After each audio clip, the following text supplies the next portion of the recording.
Bonjour les amis Excel. Nous allons voir aujourd'hui le concept de référence relative et absolue.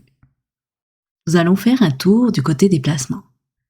Un cas bien simple, mais tu vas voir que tu vas en apprendre beaucoup sur les références absolues et relatives.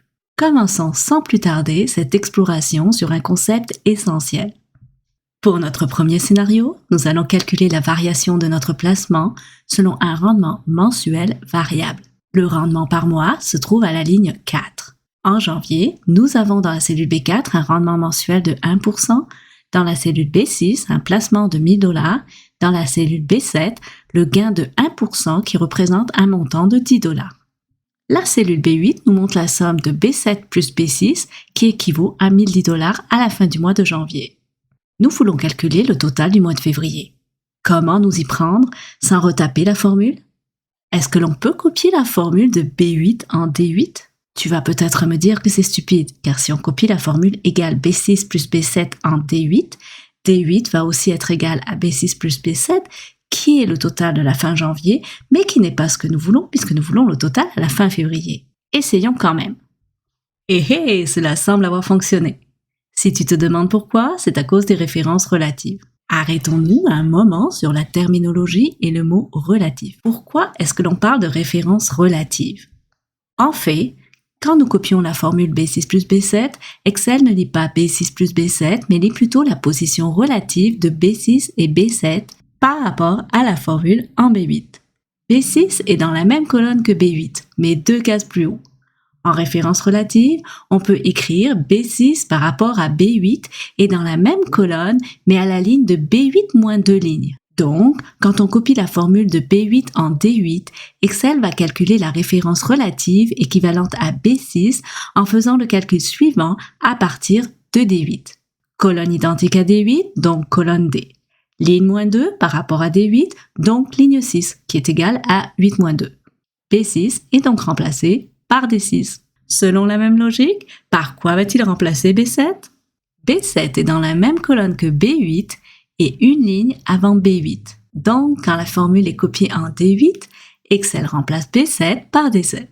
Tu vois donc qu'il est facile de copier une formule avec des totaux d'un mois à l'autre ou quand les colonnes ont toutes la même structure. Maintenant, regardons la formule en D6.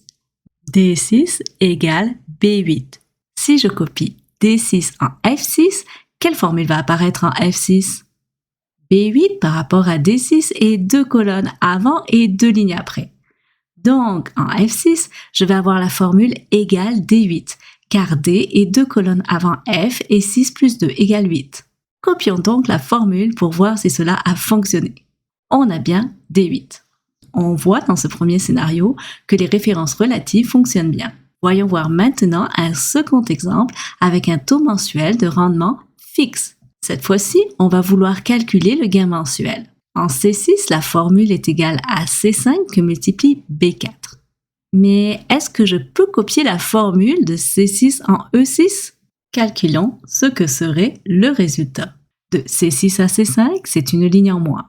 Donc on aurait E5 à la place de C5. De C6 à B4, on a une colonne en moins et 2 lignes en moins. Donc on aurait D4 à la place de B4. Est-ce que c'est ce que l'on veut? Non, car la valeur en B4 est toujours prise de la cellule B4. Dans ce cas, on a donc besoin que B4 soit une référence absolue. Mais comment est-ce qu'on écrit une référence absolue? On met un signe de $ devant la donnée qui doit être absolue. Dans ce cas-ci, la colonne et la ligne ne doivent pas bouger. Donc on doit avoir un signe de $ devant la lettre de la colonne et un signe de $ devant le numéro de la ligne. Comme ceci.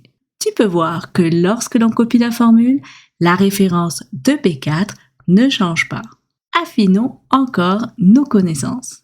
Est-ce que j'ai vraiment besoin d'avoir un signe de $ devant B et devant 4? La colonne B n'est pas à égale distance de la colonne E ou G. Donc la colonne B doit avoir une référence absolue dans cette formule et avoir un signe de $. Par contre, bien évidemment, la ligne 4 est toujours à égale distance de la ligne 6 où se trouvent nos formules. Donc, techniquement, on aurait pu écrire $B4. Essayons voir. Regardons le second tableau. Dans la colonne E, je veux calculer le pourcentage du gain du mois par rapport au gain total.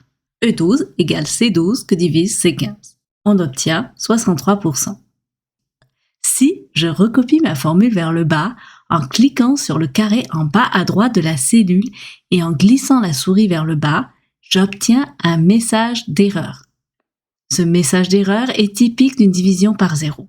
Pourquoi? On a oublié de mettre une référence absolue pour la cellule C15 qui est immuable. Recommençons. Cette fois-ci, cela fonctionne. Mais est-ce qu'on aurait pu simplifier la formule absolue? Oui, car toutes les formules se trouvent dans la colonne E et sont donc toutes à égale distance de la colonne C de la cellule C15. Donc, on aurait pu écrire C$15 au lieu de $C$15 dans ce cas-ci. Pour changer d'une référence relative à absolue, tu peux appuyer sur F4 lorsque ton curseur est sur la référence de la cellule dans la barre de formule. Allons-y! Tu en connais maintenant assez pour voir les cas les plus complexes. Finissons par un exemple qui utilise tout ce que tu as appris. On va créer un tableau qui va calculer la valeur future de notre investissement s'il a un taux d'intérêt fixe par an. On va utiliser la formule VC qui calcule la valeur future d'un investissement fondé sur des paiements réguliers et constants et un taux d'intérêt stable. Si tu veux plus d'explications sur les formules financières, indique-le donc dans les commentaires pour que je puisse savoir que tu désires une vidéo explicative à ce sujet. Mais pour cet exercice, concentre-toi seulement sur l'aspect des références relatives et absolues. On va taper =VC, ouvrir la parenthèse et on va appuyer sur le FX pour s'aider avec cette formule complexe. Pour la cellule B8, le taux est celui indiqué en B7. Le nombre total de remboursements durant l'opération est égal ici au nombre d'années, puisqu'en début d'année, on va faire un et un seul investissement de $1000. Donc, le NPM en B8 est A8. Le VPM est le montant du remboursement, soit le montant qui est indiqué en C3. VA est la valeur actuelle qui est à 0 avant le premier paiement. Le type est 1 car le paiement s'effectue en début de période. On va commencer par regarder ce qu'il faut pour pouvoir recopier la formule vers le bas, puis ensuite vers la droite. Le taux, représenté par B7, ne va pas changer quand on va le recopier vers le bas. Mais par contre, la colonne va changer quand on va recopier la formule vers la droite. Car dans la colonne C, C7 est le taux qui va être pris en considération. Et dans la colonne D, c'est D7. Dans la formule en B8, on va donc mettre un signe de dollar devant le 7, mais pas devant le B. Le nombre d'années représenté par A8 va être pris dans la colonne A, mais la ligne va changer selon le nombre d'années. On va donc mettre un signe de dollar devant le A, mais pas devant le numéro de ligne. L'investissement annuel, représenté par C3, va toujours être pris dans la même cellule. Et donc, on va mettre un signe de dollar devant le C et devant le 3. On voit que pour la première année, nous avons le bon montant. Recopions donc la formule vers le bas puis vers la droite. Vérifions la formule dans la dernière cellule en D11. Le taux est bien pris en D7, l'année en A11 et l'investissement en C3. Tout fonctionne bien. Tu as donc vu avec ces dernières méthodes les façons d'utiliser les références relatives et absolues. Avec ces connaissances, tu peux résoudre tous les problèmes reliés aux références absolues et relatives.